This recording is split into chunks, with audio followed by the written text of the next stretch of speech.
दोस्तों, अगर आप कम पैसे में भी बाइक स्पेयर पार्ट्स की बिजनेस शुरू करना चाहते हैं लेकिन कंफ्यूजन है कैसे करें, माल कहां से लाएं और मार्केट में कैसे टिके, तो ये वीडियो सिर्फ आपके लिए है। मैं हूं विधान, आप देख रहे हैं विनीत ऑटोटेक चैनल। स्वागत है आप सभी का मेरे चैनल में। दोस्तों, इस वीडियो के एंड तक आपको मिलेगा एक क्लियर प्लान, जैसे कि कम पैसे में बिजनेस शुरू कैसे करें, क्या क्या चीजें जरूरी होती है, लोकल मार्केट में कंपटीशन से कैसे बचे और शॉप की प्रॉफिट कैसे बढ़ाएं। दोस्तों, अब मैं यहाँ पर आपको कुछ स्टेप्स देने वाला हूँ जिसे आपको फॉलो करना है, क्योंकि यही स्टेप्स आगे आपके काम आने वाला है। तो पहला स्टेप है मार्केट रिसर्च। दोस्तों, सबसे पहले आपको अपने मार्केट का रिसर्च करना होगा और देखना होगा कि वहाँ पर कितने सारे बाइक ऑटो पार्ट्स की शॉप है, कितने सारे बाइक रिपेयर शॉप है और उनके पास किस तरह के कंपनी के बाइक ऑटो कंपोनेंट्स अधिकतर में, क्योंकि आपको मार्केट के डिमांड के हिसाब से ही अपने शॉप में भी पार्ट्स ऑटो कंपोनेंट रखना है।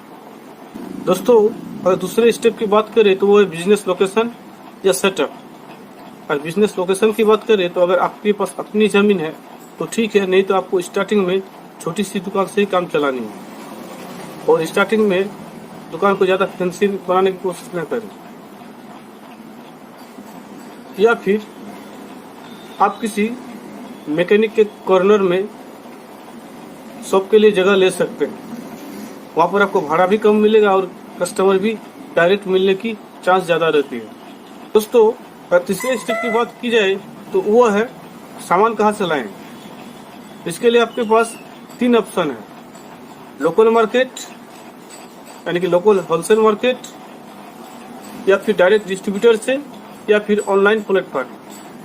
लेकिन शुरुआत में आपको इनमें से किन्हीं 2 ऑप्शन को ही चुनना होगा।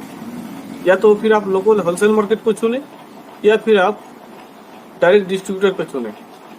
लेकिन दोस्तों, अगर आप लोकल होलसेल मार्केट को चुनते हैं तो यहाँ से आपको सामान सारा अवेलेबल हो जाएंगे, लेकिन डिस्काउंट में कटौती होगी।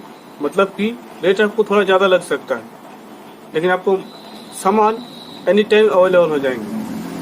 लेकिन अगर आप डायरेक्ट डिस्ट्रीब्यूटर से काम करते हैं तो वहाँ से आपको रेट में कोई कटौती नहीं होगा, रेट बहुत बढ़िया मिलेगा, लेकिन आपको टारगेट में काम करना होगा, तभी आप डायरेक्ट डिस्ट्रीब्यूटर से काम कर सकते हैं। जैसे कि मान लीजिए, या तो आपको हर महीना आपका सामान बिके ना बिके 20,000, 30,000, 50,000 या 1 लाख या जो भी हो,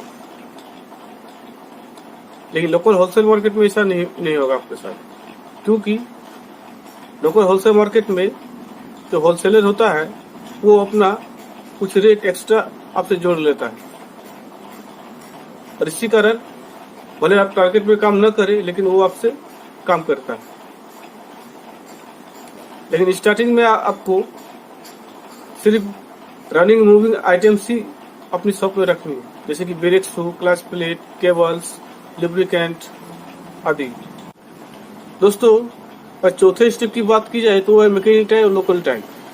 दोस्तों, मैकेनिक टाई की बात करें तो स्टार्टिंग में आपको मैकेनिक को अच्छी खासी डिस्काउंट प्रोवाइड करनी होगी, जो कि उसे मार्केट से न मिलती हो किसी अदर शॉप से।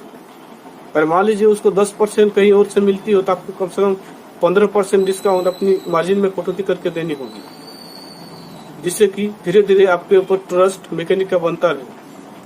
और अगर लोकल टाई की बात करें तो लोकल टाई में आपको कस्टमर के सामने अपने सामान को अच्छी तरह रिव्यू करना होगा, जैसे कि आपके सामान में किसी भी तरह की नेगेटिविटी या डाउट या फिर डुप्लीकेट या फिर चालू न हो।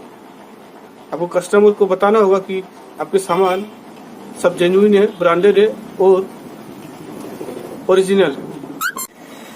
तो दोस्तों, ये था एक कंप्लीट प्लान कम बजट में बाइक स्पेयर पार्ट्स बिजनेस शुरू करने का। अगर आपको वीडियो अच्छी लगी हो तो लाइक करें, चैनल को सब्सक्राइब करें और नीचे कमेंट बॉक्स पर जरूर बताएं कि आपकी इन सबसे रिलेटेड कौन सी सबसे बड़ी डाउट है।